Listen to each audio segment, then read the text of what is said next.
So we'll just start with something easy. Say and spell your name. My name is John Matthews, Matthews,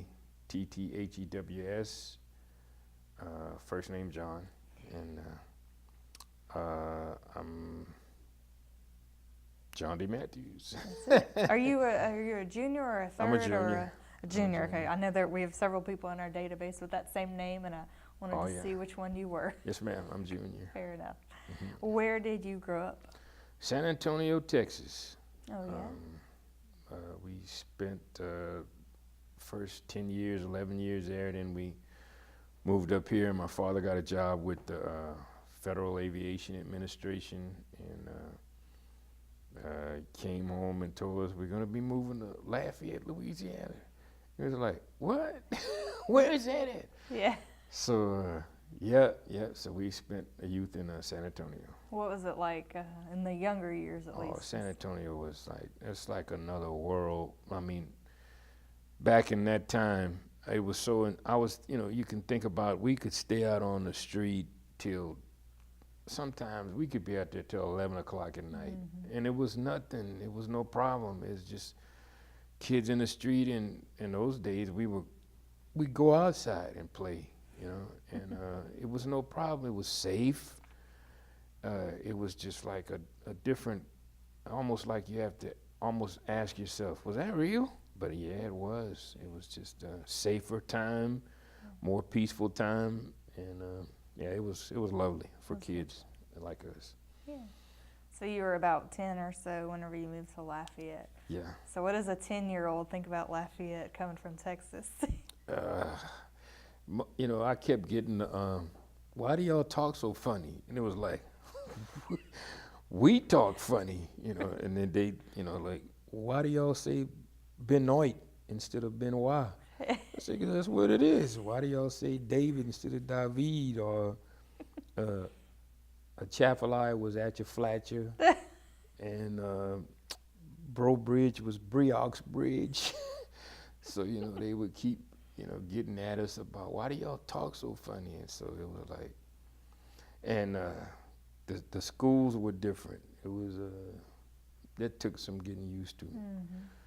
But what part of Lafayette did you move to, out of curiosity? when we first came, it was Magnolia Street that runs off of, I think it's Pinhook, and I'm trying to think of that other street, Congress or whatever. But Magnolia Street, that was the first neighborhood we moved into. Yeah. Okay. So you were in Lafayette at a young age, and did you stay in Lafayette this whole time, or did you venture out, or what? Oh no, we what about stayed life? here. We stayed here, and we'd go back because his, family was still in San Antonio. We'd go back periodically. He still had we had a lot of family there left behind, but we'd go back from time to time. Yeah. But this was the new home, Lafayette. So which schools did you go to? NP Moss. Yeah. I think that was my first school, and then Truman Elementary. Oh gosh, and then Lafayette Elementary, and then Acadiana High. Acadiana High. Yeah. Okay. So what did life take you after Acadiana High? That was kind of like, I remember going to a truck stop the day after. Yeah, I worked at a truck stop before I graduated, and I worked there, and there was I would fuel up the trucks. It used to be called 76 Truck Stop. And one day this guy got out of his truck, and I'm getting ready to fuel it up, and I told him, I want to be a truck driver. And he had just like an attitude like, you don't want to be no truck driver. And he just walked off and left me there, saying to myself, that guy don't know me, I want to be a truck driver. And I was like, why did he say that? Now I know. He wasn't being a jerk. He wasn't being attitudinal. He was just in his own way trying to tell me, try something else, But I had to do it to find out. Truck driving is not bad. It's just it's tough sometimes. I was going to say, I would imagine it would be a very hard job. Yeah, Yeah. it can get stressful. Yeah. But it's a good way to make a living if you Yeah. have a love for it.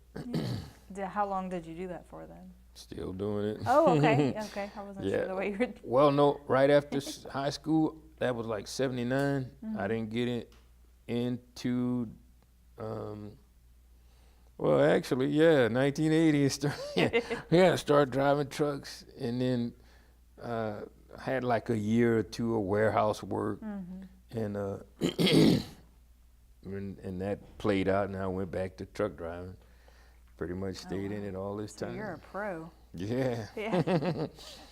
So do you, if a young person now says the same thing you said then, what's your advice or reaction to them? Oh. Without, you don't have to answer that if you don't want Yeah, to. I mean, it's okay. It depends on, because some people, they come out of all these different professions. I mean, banking. I mean, it's college professors. It's Oh, wow. to hear Clarence Thomas says he wish he had been a truck driver. I'm like, what's the matter with you? But it's like you can do it if you just commit yourself to. My kind of street level advice is keep your record clean. Yeah. Just don't get the speeding tickets. Do all you can not to have accidents. Just you have to drive for yourself. And you have to drive for the next person too. Yeah. Defensive driving. Yes. Because it's different. I mean, how many times in the last 3 months has somebody start veering over into my lane, and I'm like, are you serious? And you blowing the horn, but it's like they're too far away to hear you. And by the time they get close enough to hear the horn, and they jerk the wheel back, and they're kind of flipping about it, like whatever. But it's like just the one time you don't look up in time. Yeah. And do you find it obviously distracted drivers? Is that the texting? Yeah. Texting. It's not like talking on the phone. Right. Yeah. By the way, I saw a state trooper anyway. Yeah, boy, that won't help. Enough. But yeah, so it's the texting. It's not talking on the phone. It's the texting. It is. And they're just right there, and they're not paying attention to the traffic. So. You used a good word. They're too flippant. Yeah. About life. They don't care. That's what that equals. Yeah. I'm like, what is the deal? Yeah.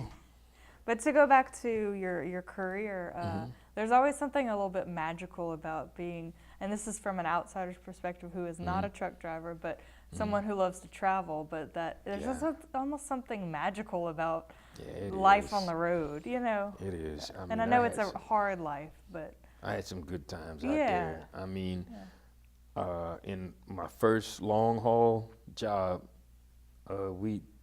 the company just left us on the East Coast. They love the East, and in the winter, you just. My first time driving in snow was a blizzard. Oh, God. And I was like, oh man, I was calling dispatch and saying, are y'all watching the news? Do y'all understand what y'all sending me? And they're like, yeah, just go on and go get the load. And I'm looking at all these other trucks blowing by me. So I'm like, okay, if you guys can do it, But that when you get stuck on the East Coast, and the way they kind of like, give you a kindness was send you to the Key West. Oh yeah. That was like, good grief. In those days, in the late '80s, in the early '90s, for the hurricanes really hit and tore up Florida, guys would say, "Well, man, what does it look like?" And I would say, "Look up."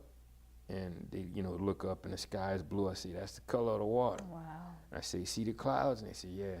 I say, "That's the color of the sand." They say, "Is that pretty?" I say, "Man, it's that pretty." Yeah.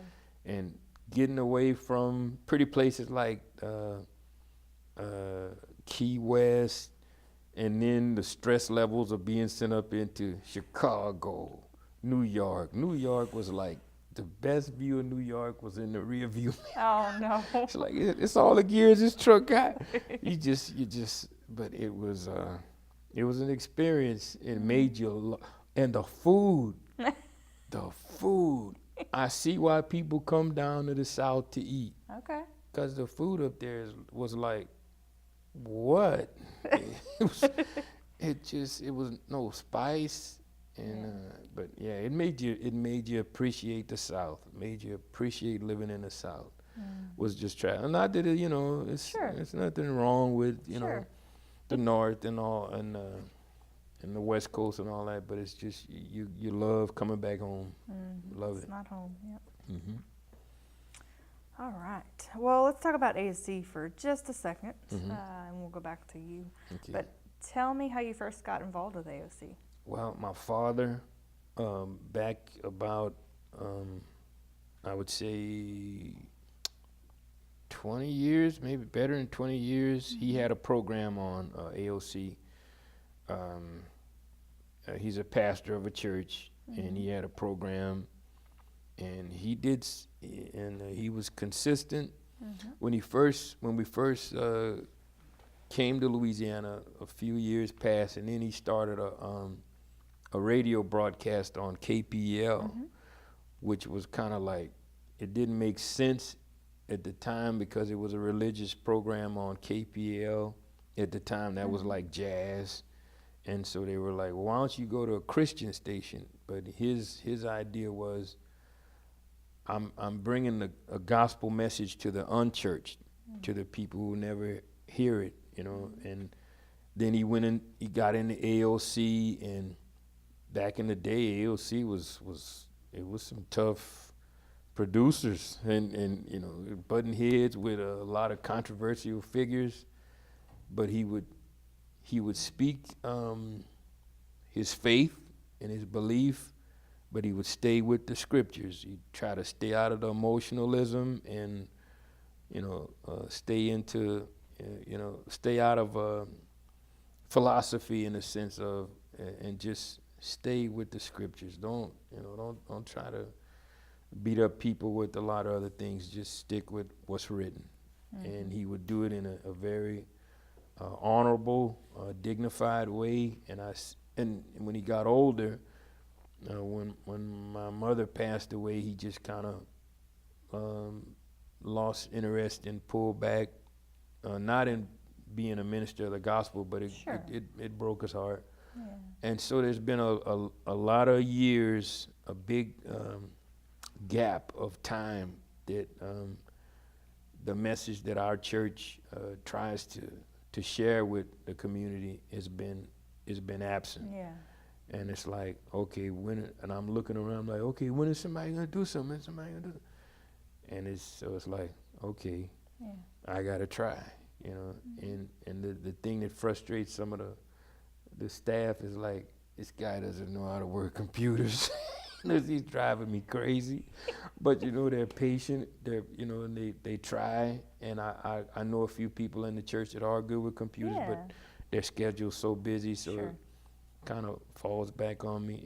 And the opportunity to share what you believe, the beauty of what AOC does to give you a voice, this is a blessing to be in this country. People, the freedom to be able to say it, try to articulate it right, and to have a country where you can just say that, that's a blessing, and so we want to take advantage of it, try to get that message going again, and it might be a blessing to somebody out there that really is kind of looking for some answers, because these are the days when some people are saying, okay, I don't want the mamby-pamby, excuse the expression, pie in the sky stuff. I want some real answers. Today. I need some help, So we just want to share with people. God is able to help you, but you gotta let Him help you, So, but yeah, and then it's the other angle of a lot of people like, I ain't in the mood for religiosity right now. I understand that. They'd be surprised how many people in church were not, believers and didn't want to be bothered with it. But just the the way the scriptures have a way of touching your heart at just the right time to make you say, okay, I get that. That resonates. I can understand that. So it's to try to continue what he started as he's gotten older and unable to, makes us want to get started. Yeah. Try to anyway. Definitely, and we're ready for you to take advantage of us. Thank you. Yes. Thank you.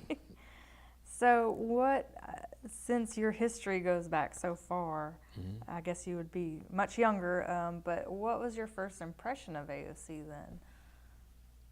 If you can even remember, you know. Yeah, it was like, for real? That's free?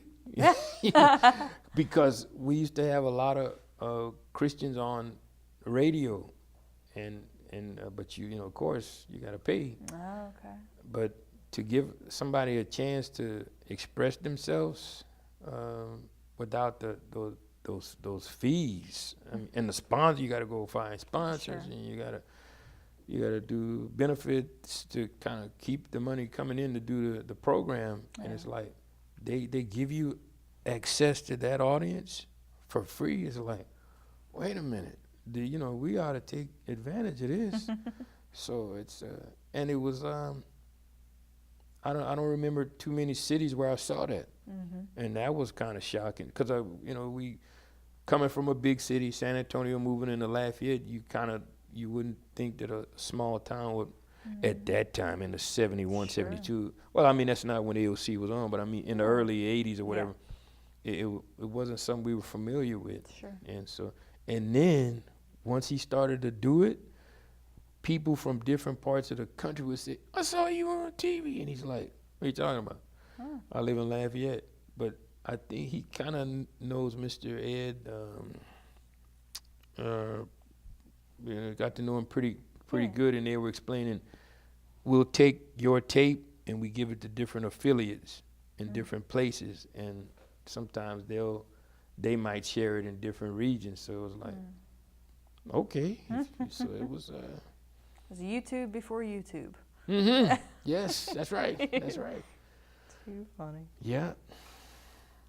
You talked about it a second ago in that your future project and your goal, but do you have a dream project to work on or to produce aside from that, or is that the dream?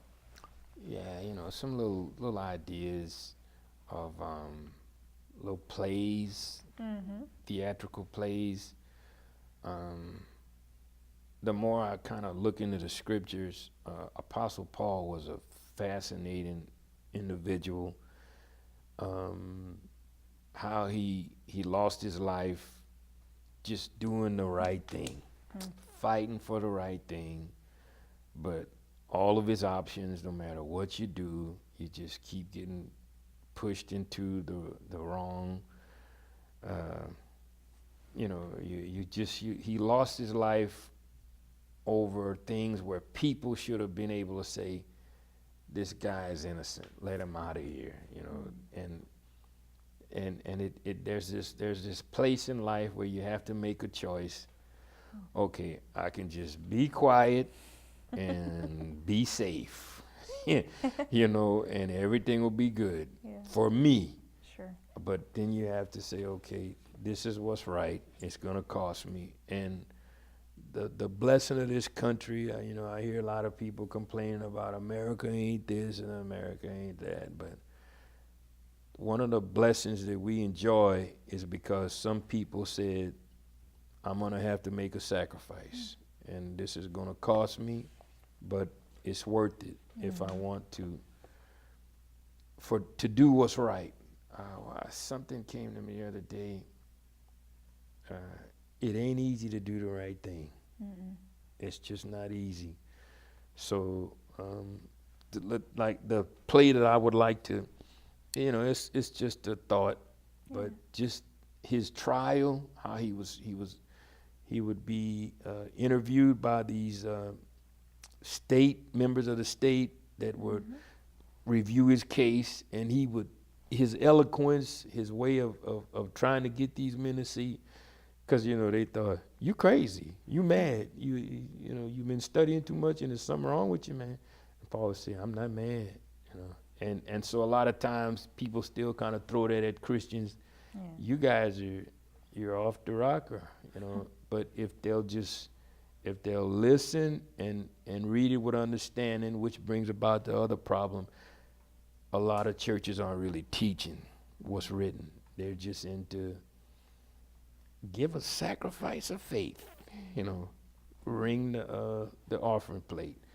And so when a person is really searching for answers and they come to church and that's all they're being hit up for is more money, it could just feel like, I'm done. Yeah, and like you said, the emotionalism part of it, and not backing it up with, like you said, scripture. With scripture, yeah, and that's another that drains you, you know, just playing on people's emotions, but not really giving them the truth.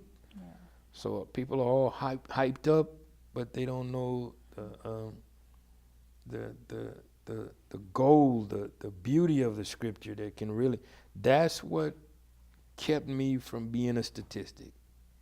That's truly, honestly, that's what has kept me from being a statistic. And what I feel an urge to do is to share with this generation what we were taught as young people.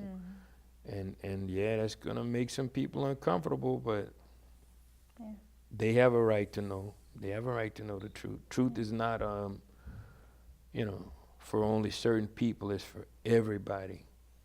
And to just share that honest message with them, and it's their choice.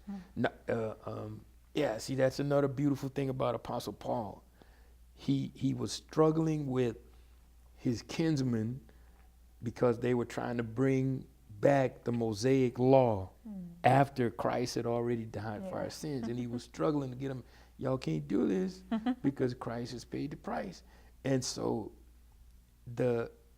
when you look, this is like 2,000 years later, people are trying to bring back a system of old world laws and saying, if you don't adapt to what we believe, then we got the right to persecute you or kill you or whatever.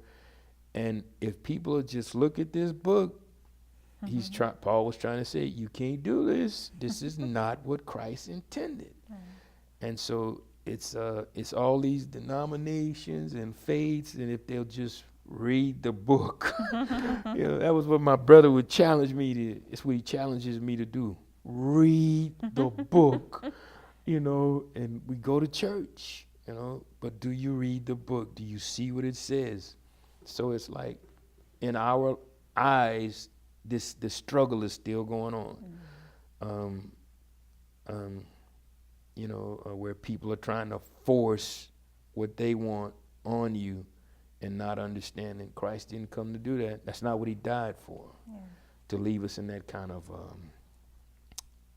bondage. But to set us free. So, and when you listen to other you know, big time radio programs or TV programs, the mega churches, you're listening to hear, well, they say that, and it's like, it's missing. It's like, there you go. Okay, we need to share it. So that's kind of like the hope of, or the project we'd like to.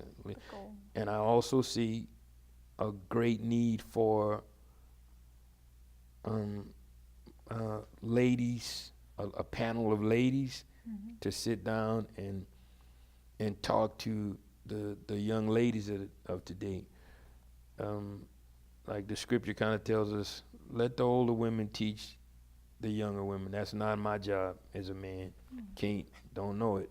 Can't deal with that. So it's to let them kind of share with the young women of the day what was taught us, taught our mothers and sisters when they were younger, but the job for the men, that's a big task, because we're getting, as a pastor's son, we got a lot of work to do. A lot of guys coming out of jail looking for work. Try to keep them encouraged while they're looking for work. You got guys coming out, especially if they feel like, hey, I was in there, I didn't do that. I paid the, I did the time, but I didn't do it. So he's trying to get a job, but he feels frustrated because like, okay, this is on my record, but I didn't do it, and we're trying to just keep, trying to get a lion to calm down, calm down. We working on it. We trying to. So it's a lot of work for so many different challenges that are approaching the church. And now with the flood in Texas, we had Katrina's, citizenry coming this way. Now we might have Texas citizenry coming this way. And when poor people come to poor people, can you help us? It's like, we don't have a whole lot of, so it's a challenge, but it's got to get done. Got to find a way. And with the help of the good Lord, we'll try. We'll try. All right. Let's see. Let's see. Sparked some good questions. I kind of want to go to some meatier questions now. What is your superpower? Superpower. Well, that's a given. God. I'm glad you said that in the sense of my superpower. If I serve a God and he can't speak, then he ain't God. I had to have a God that can speak to me, not just through the scriptures, but has a voice. And one of the things that Jesus said was, my sheep hear my voice. Okay, now, the people says, okay, he's hearing voices, here we go. But it's like, no, you have to, there are situations where I've been in where I need some instruction. I need some help. What do I do now? And my superpower, that's God. He's been able to help me. Much of it through the scriptures, but he can, as simple as, you're coming home and there can be a situation where the good Lord will speak to your conscience and say, don't go there. So, I just want to go drop by and see it. Don't go there. And you learn to obey his voice, and then you find out 2 or 3 days later, well, some guys were over there with some guns, and it's like, oh, okay. And sometimes he'll speak to you and you don't get the reason why, but you have to learn how to pay attention, obey it. And so that's just your conscience. Well, conscience doesn't have foreknowledge. And my conscience doesn't know what's going on the other side of town or whatever. So even if you're a skeptic, and I was worse than a skeptic in the sense of I would attend church, but I was like, I don't believe that. I don't believe that. But after a while, the beauty of God is that he'll introduce himself to you. He leaves it up to you. You can follow it, or you can no. And there again, see, Christ doesn't force himself on you. He gives you the option. You can follow me, or you can no. But it's a choice. Yeah. It's a choice. And the consequences that I've learned from not following him, that didn't work out good at all. So, lesson learned. Huh? Yeah, that was tough. That was tough. What is one thing about you that few people know? Yeah, they pretty much know. You're an open book. Yeah, I've kind of put it out there. Yeah. And my Christian faith.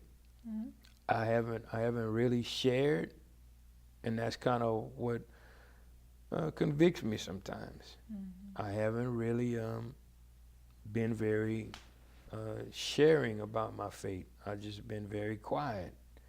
And one of the things that we learn in the faith is that if you know the way and you don't tell anybody, and they wind up being destroyed because you knew, but you wouldn't say anything, God is going to hold me responsible.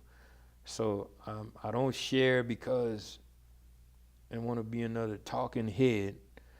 I want to share because I don't want God to say, after all the things I taught you and you learned, you just sat there and said nothing. Mm-hmm. And I've worked in situations where people have a mindset of, I'm not telling them nothing, because they might feel like you're going to be competition on the job. And you can almost get killed because nobody wants to tell you. But in the spiritual side of it, there's so much destruction because people, like I've been guilty of, just keep their mouth shut. And while lives are being destroyed because you want to, I don't want to rock the boat or cause no problems. Right. So I think it's a very human thing that happens. It's not just you, I guess is what I'm saying. Mm-hmm. You know, it's very, it's a scary thing. Yeah. You know. Yeah. So I'm trying to deal with it to alleviate some guilt by just learning to speak the truth. You know, don't just get out here and start hollering. I mean, make sense. You know, and that's a challenge. It doesn't take a yelling. Yeah. It doesn't take yelling to do it. Yeah. In fact, it probably works. You less. lose them. Yeah. Yep. Yeah. What inspires you? My parents, my mom, she was a great inspiration. My dad.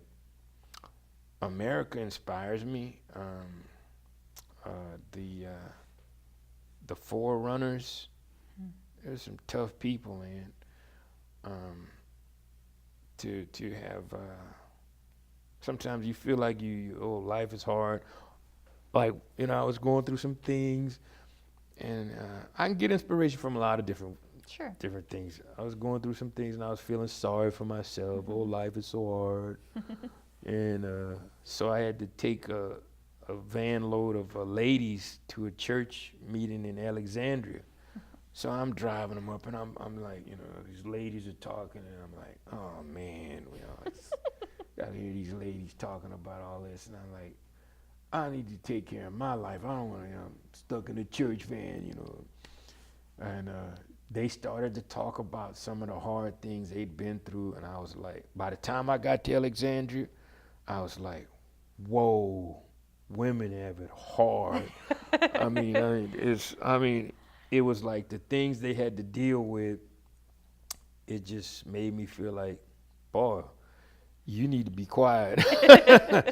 You need to be quiet, man, because they were struggling through. One lady was talking about how she had to, her son was sick, and she had to get in the car and drive to New Orleans in the night to take him to the hospital up there because it wasn't the treatment that he needed to get was in New Orleans, and they don't have much money, and cars were not, you know, what they are today, but they had to struggle, and it was just one lady talking about how she had to take care of her brothers and sisters, parents die, or wasn't so much drugs in those days, but alcoholism, and I was like, and the jobs were limited pay, and working 2 or 3 jobs, and I was like, wow, man, you just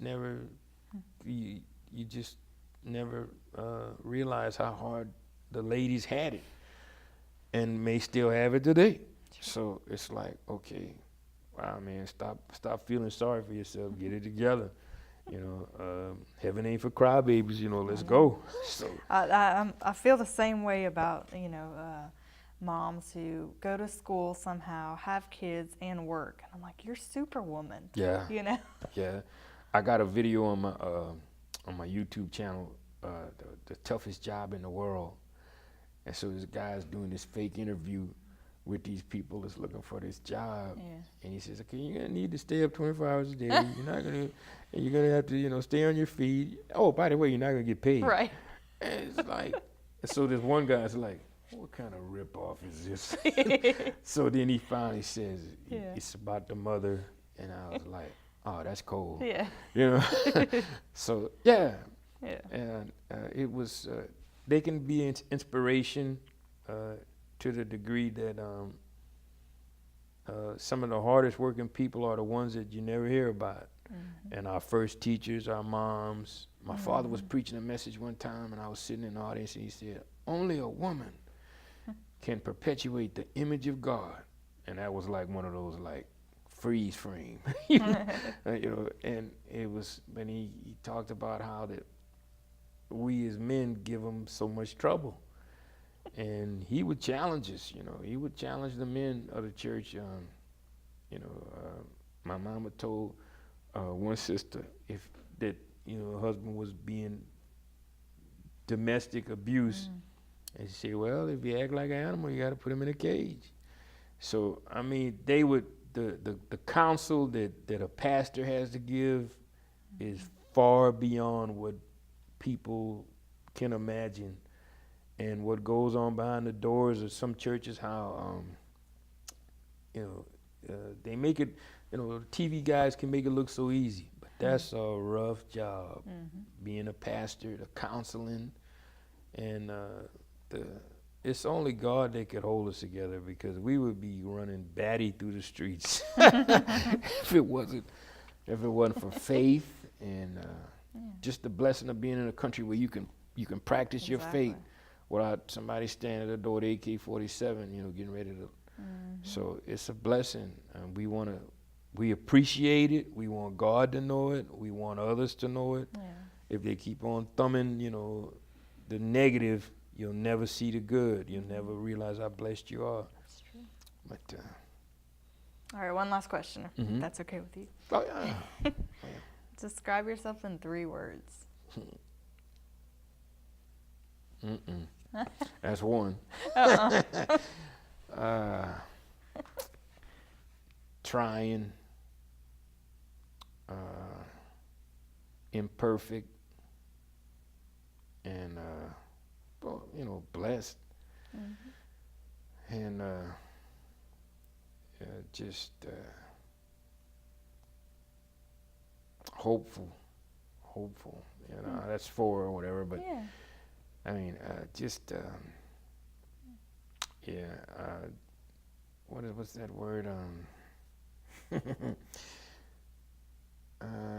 Doing inventory on self, and realizing, introspective. Sure. Just got to do better, man. Got to do better. There's room for improvement, and. Let's get it done. Excuses ain't helping, so let's get it done. You're actually the second person today. We've interviewed several in one day, but you're the second person that has said hopeful. Yeah. So that's a big one. Yeah. It's a country and a faith where you can hope, and not just all this, fighting depression. Feeling sorry for oneself. There was a guy on 60 Minutes, and he was the guy that the movie, I